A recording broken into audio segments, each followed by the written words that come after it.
Most of the focus right now is on Avengers Doomsday, with good reason, but we're forgetting about the other billion-dollar movie that's on the way, Spider-Man 4. What if I told you guys that it's setting up something way bigger than it looks like on the surface? Not just street-level action, but a post-credits scene that will tie directly into Doctor Doom and Secret Wars and the entire future of the MCU. Welcome to the channel, everybody. Jimmy or Chaos. We will break all that down later in the video. First, we're going to talk about how we even got here, because Spider-Man Brand New Day has gone through a lot of changes. We're going to talk about villains. We're going to talk about the shift back to basics. We're going to talk about everything. Drop a like, make sure you're subscribed, turn on those notifications, and remember, I read every single comment on every single video. So make sure you guys leave a comment. Let me know what you think about everything that we're going over. So the direction shift, back to basics, right? That's what we've talked about in the past. Originally, right after No Way Home, Marvel's plan was simple.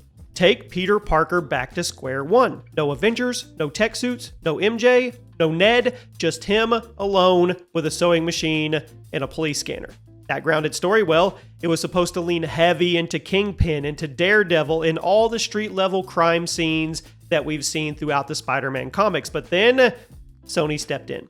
They reportedly wanted to go full multiverse again. Bring in Venom, bring back Toby, bring back Andrew, even introduce a cosmic villain like maybe Null. At one point, Tom Holland and Zendaya were hyped about a script they saw, which many believe was the more multiversal version. That version may be scrapped, right? What we're hearing now is that Destin Daniel Cretton, the new director, only agreed to take on the film if it went back to street level.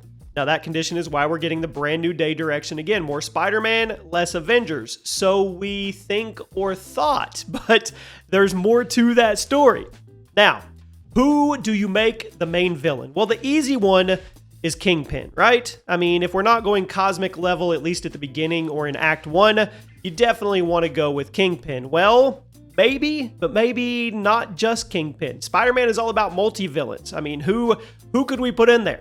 According to multiple leaks, including MaxBlizz, Marvel has already created concept art for Mr. Negative, and Daniel Wu is the front runner for that role. I absolutely love Mr. Negative as a villain. If you played Spider-Man PS4, you know Mr. Negative isn't just another guy in a suit.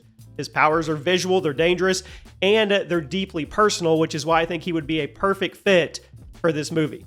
He manipulates energy, corrupts people, runs an empire under the surface. In a grounded Spider-Man film, he is a perfect fit, at least for Act 1 or 2, right? The darker tone of Mr. Negative also makes sense when you consider that Peter's world has basically collapsed around him. He's alone, he's starting over, and Mr. Negative, as a villain who uses emotional manipulation, fits that narrative perfect. This could get really personal, which I think would be really, really good.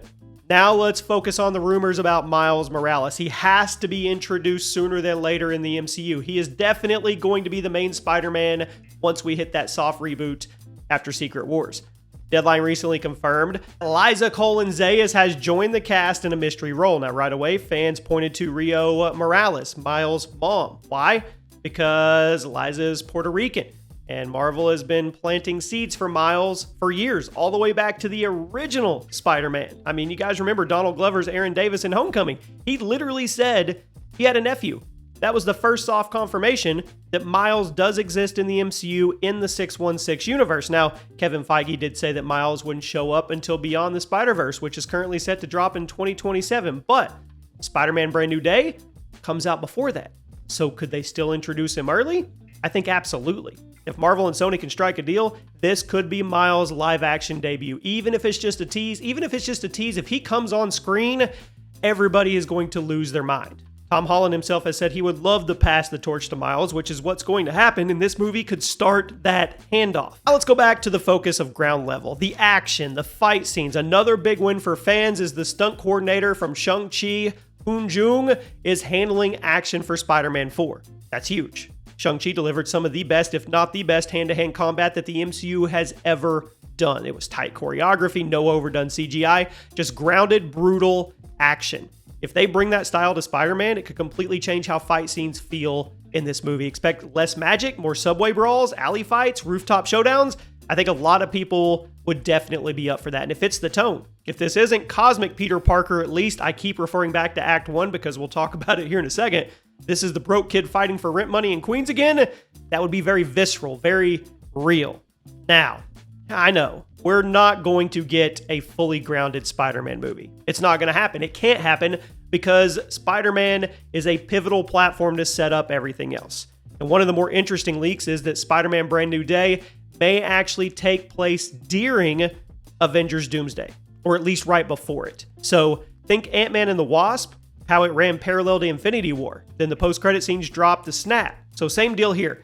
Spider-Man's story might be self-contained, but by the end, the multiverse could be falling apart and he sees the signs. I don't even think it's going to be a sees the signs at the very end. I think Act 1 and 2 are going to be that grounded Spider-Man street level that a lot of people really want.